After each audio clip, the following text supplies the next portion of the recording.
एक सुंदर सा गांव था। वहां के किसान बहुत ही परिश्रमी थे, खेती करते थे।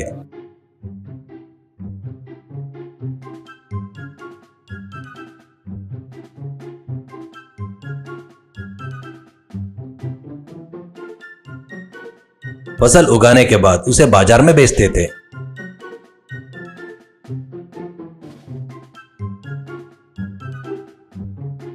उसी गांव में एक रिवाज था, फसल पकाना और पैसे हाथ में आने के बाद सभी किसान मिलकर खेत के पास ग्राम देवता की पूजा करते थे। वे खेत में तरह तरह के पकवान बनाते थे।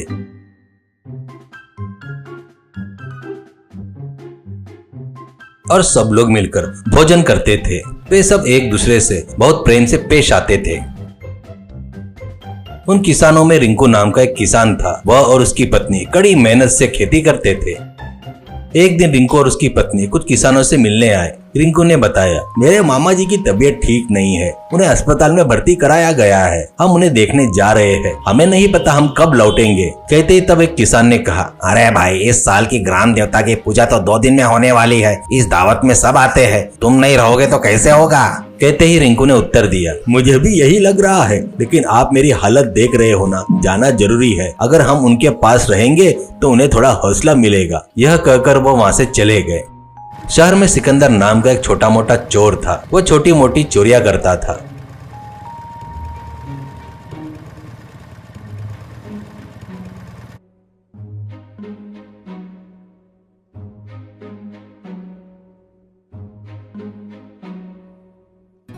वह घरों में सुखाए हुए कपड़े चुराता था और उन्हें पुराने सामान की दुकान में बेच देता था। इतना ही नहीं, वह कभी कभी जेब कतरी भी करता था। एक बार उसने फोन पर बात कर रहे एक आदमी की जेब काटने की कोशिश की, लेकिन उस आदमी ने तुरंत पीछे मुड़कर उसे पकड़ लिया। अरे, तुम पुलिस वाले की जेब काटने की कोशिश कर रहे हो? कहते ही सिकंदर ने पूछा, सर आप पुलिस है तो सिविल ड्रेस में क्यों हो? कहते ही पुलिस वाले ने कहा, तुम जैसे बदमाशों को पकड़ने के लिए स्पेशल ड्यूटी लगी है। अब पहले जैसा नहीं, पूरे गांव में सीसीटीवी कैमरा लगाए गए हैं। मैं फोन पर से कंट्रोल रूम से बात कर रहा था, उन्हीं ने बताया कि तुम मेरे पीछे हो, देखो वो रहा कैमरा। कहते ही उसने वहां लगे कैमरे की ओर इशारा किया। सिकंदर ने उधर देखा तो वहां पर एक कैमरा था। पुलिस ने कहा, देखा तुमने, समझ में आया? अब यह पूरा गांव पुलिस निगरानी में रहेगा। चल रहे थाने में। कहते ही सिकंदर ने पुलिस वाले से माफी मांगी। सर मैं आपके हाथ जोड़ता हूँ और माफी मांगता हूँ। यह मेरी पहली चोरी है, अब मैं कभी चोरी नहीं करूँगा, मुझे छोड़ दो सर। ऐसा कह के उसके पैर पकड़ लेता है। पुलिस वाले का दिल पिघल जाता है और वो बोलता है, ठीक है, इस बार छोड़ देता हूँ तुम्हें। इस गाँव में रहने की इजाजत नहीं है। अगर तुम दोबारा दिखे तो सीधे जेल भेज दूंगा, जाओ यहाँ से। कहते ही सिकंदर जान बचाकर वहाँ से भाग गया। उसे अस्पताल के सामने रिंकू किसी से बात करते हुए देखा। रिंकू कह रहा था, हाँ दोस्त, मेरे रामपुर गांव में हमारे किसानों द्वारा आयोजित किया गया देवता की पूजा बहुत अच्छी होती है। खासकर पूजा के बाद जो दावत होती है उसके पकवान बहुत स्वादिष्ट होते हैं। ऐसे सभी प्रकार के पकवान कहीं नहीं मिलते हैं। कल ही पूजा है, लेकिन मुझे यहाँ रहना पड़ रहा है। ऐसा कहते ही दूसरा आदमी ने कहा, कोई बात नहीं रिंकू, चिंता मत करो। कहते ही यह सुनकर सिकंदर ने सोचा, ओहो, तो इसका नाम रिंकू है और यह एक किसान है और ये वहाँ जा नहीं पा रहा है। मैं रामपुर जाकर खुद को इसका रिश्तेदार बताकर दावत खाऊंगा। अगर मैं यहीं रहा तो उस पुलिस वाले ने मुझे देख लिया तो बहुत खतरा हो सकता है। ऐसा सोचते ही उसने उस गांव का रास्ता पकड़ लिया। जब सिकंदर गांव पहुंचा तो तब सुबह हो चुकी थी।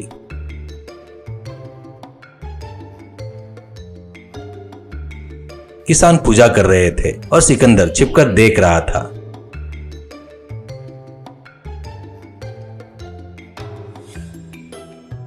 फिर पुरुष और महिलाएं मिलकर खाना बनाने लगे।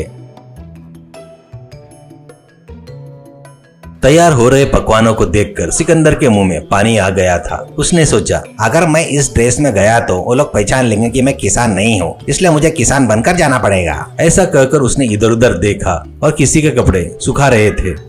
वह वहां गया, किसान के कपड़े पहनकर दावत की जगह पर आ गया। सब लोग बैठकर थे और खाने का इंतजार कर रहे थे। एक आदमी खाना परोसते हुए आ रहा था। जब वह ठीक सिकंदर के पास पहुंचा, मुझे माफ करना जी, मैं पूछ रहा हूँ, लेकिन मैंने आपको पहले कभी नहीं देखा। कहते ही सिकंदर ने जवाब दिया, मैं रिंकू का रिश्तेदार हूँ, मैं अपने गाँव में भी किसान हूँ। कहते ही उस आदमी ने कहा, ओहो, तुम हमारे रिंकू के रिश्तेदार हो क्या? ये तो खुशी की बात है। बेचारा हमारा रिंकू अपने मामा की तबीयत खराब होने के कारण शहर गया है। कोई बात नहीं, उसकी जगह तुम आ गए। कहते ही सिकंदर ने सोचा, शुक्र है, और जी भरकर खाना खाने लगा। तभी वहां पर रिंकू आ गया। एक आदमी ने पूछा, अरे रिंकू कब आए? तुम्हारे मामा जी कैसे है? रिंकू को देखकर उसके होश उड़ गए। उसने अपने पास रखा पानी पिया और उठकर जा रहा था तो बैठे आदमी ने उसे पकड़ लिया और कहा, क्या यार बीच में उठकर जा रहे हो? देखो, रिंकू भी बातों बातों में आ गया और कहा, अरे रिंकू, ये देखो तुम्हारा रिश्तेदार।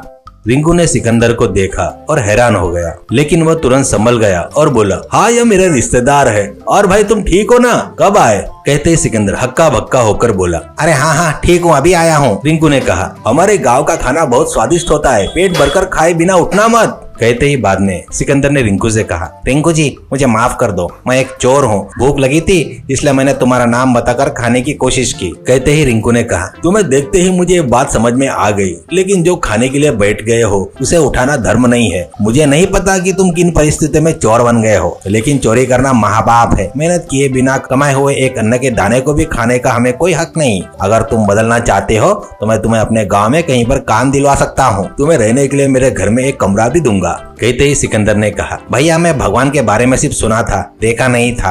आप मनुष्य के रूप में भगवान है, मैं एक अनाथ हूँ, मुझे अच्छा बुरा बताने वाला कोई नहीं था, इसलिए मैं ऐसा बन गया। अगर मैं अभी भी नहीं बदला तो मुझसे ज्यादा बदनसीब कोई नहीं रहेगा। अब मैं चोरी नहीं करूंगा। कहते ही मंदिर में ग्राम देवता की मूर्ति उसे आशीर्वाद दे रही थी।